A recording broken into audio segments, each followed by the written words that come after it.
down, right down towards the front of the church. So,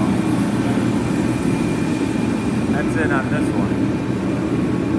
See if I can record a little bit more, maybe towards the end of the day, to show you how far we got.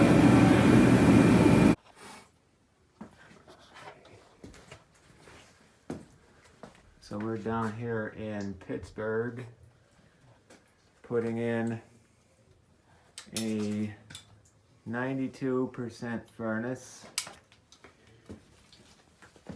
Right now, just finishing up the gas line. Still got to do that nightmare of a power source to it. Thermostat wire. And I am building the plenum transition from the furnace to the other part of this up here. Old line set, the guy doesn't have air conditioning that works, so we just cut it.